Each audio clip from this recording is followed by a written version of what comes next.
It's trivial. It's not because we don't care. It's the opposite. It's because we care, it's difficult, and it's complex. And it's so complex that we don't know what to do. And because we have no idea what to do, we just pick whatever it was that was chosen for us. I'll give you one more example for this. This is from a paper by Redelmeyer and Shafir. And they said, would this effect also happens to experts? People who are well paid, experts in their decisions, do it a lot. And they basically took a group of physicians and they presented to them a case study of a patient. And they said, here's a patient, he's a 67-year-old farmer, he's been suffering from a right hip pain for a while. And then they said to the physician, yes, you decided a few weeks ago that nothing is working for this patient. All these medications, nothing seems to be working, so you refer the patient to hip replacement therapy. Hip replacement, okay? So the patient is on a path to have his hip replaced. And then they said, half the physician, they said, yesterday you reviewed the patient's case and you realized that you forgot to try one medication. You did not try ibuprofen. What do? Do you pull the patient back and try ibuprofen, or do you let them go and have hip replacement? Well, the good news is that most physicians in this case decided to pull the patient and try ibuprofen. Very good for the physicians. The other group of the physician, they said, yesterday when you reviewed the case, you discovered there were two medications you didn't try out yet. Ibuprofen and piroxicam. They said, you have two medications you didn't try out yet. What do? You let them go, or you pull them back. And if you pull them back, do you try ibuprofen or piroxicam? Which one? Now, think of it. This decision makes it as easy to let the patient continue with hip replacement, but pulling them back all of a sudden becomes more complex. There's one more decision. What happens now? Majority of the physicians now choose to let the patient go to hip replacement. I hope this worries you, by the way, when you go to see your physician. The thing is that no physician would ever say piroxicam, ibuprofen, hip replacement, let's go for hip replacement. But the moment you set this as the default, it has a huge power on whatever people end up doing. I'll give you a couple of more examples of irrational decision making. Imagine I give you a choice.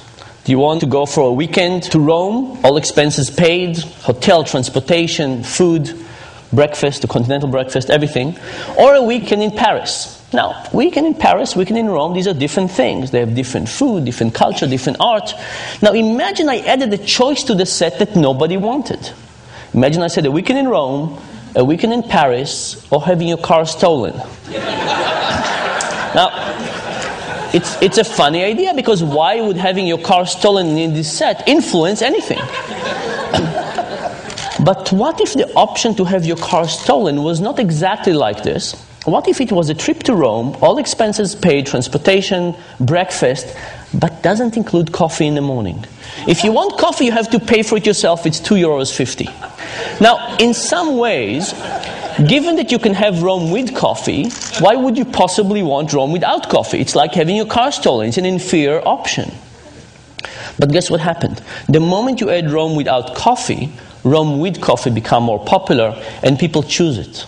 The fact that you have Rome without coffee makes Rome with coffee look superior, and not just to Rome without coffee, even superior to Paris. Here are two examples of this principle. This was an ad from The Economist a few years ago that gave us three choices. An online subscription for $59, a print subscription for $125, or you could get both for $125. Now, I looked at this and I called up The Economist and I tried to figure out what were they thinking. And they passed me from one person to another, until eventually I got to a person who was in charge of the website, and I called them up and they went to check what was going on, and the next thing I know, the ad is gone and no explanation. So I decided to do the experiment that I would have loved The Economist to do with me. I took this and I gave it to 100 MIT students. I said, what would you choose? And these are the market share. Most people wanted the combo deal. Thankfully, nobody wanted the dominated options. It means our students can read. But now, if you have an option that nobody wants, you would take it off, right? So I printed another version of this when I eliminated the middle option, and I gave it to another 100 students. Here's what happens. Now the most popular option became the least popular, and the least popular became the most popular. What was happening is that option that was useless in the middle was useless in a sense that nobody wanted it.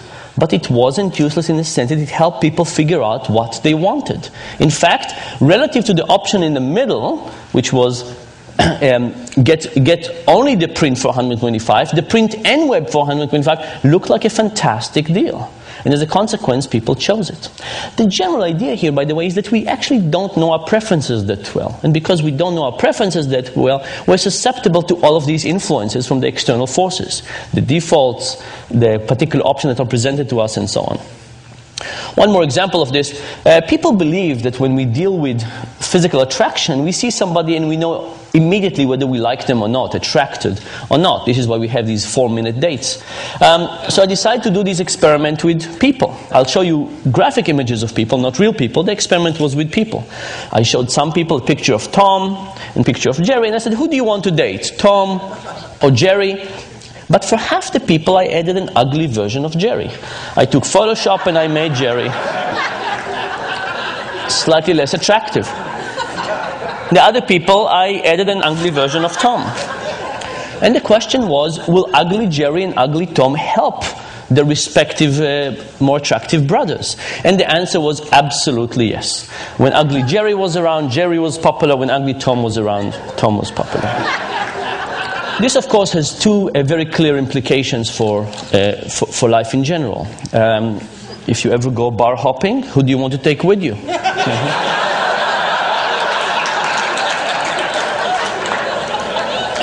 You want a slightly uglier version of yourself. Similar, but slightly uglier. And the second point, of course, is that if somebody else invites you, you know how they think about you. Now you're getting it. What is the general point? The general point is that when we think about economics, we have this beautiful view of human nature. You know, what a piece of work is man, how noble in reason. We have this view of ourselves, of others. The behavioral economics perspective is slightly less generous to people. In fact, in medical terms, that's our view.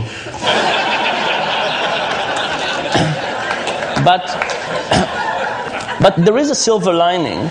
And the silver lining is, I think, kind of the reason that behavioral economics is interesting and exciting. You know, are we Superman or are we Homer Simpson?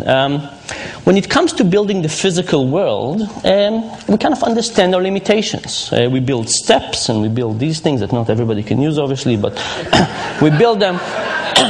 We understand our limitations and we build around it.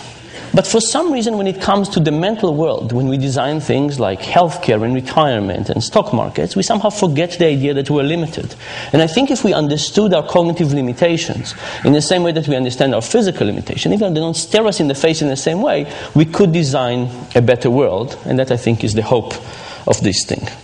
Thank you very much.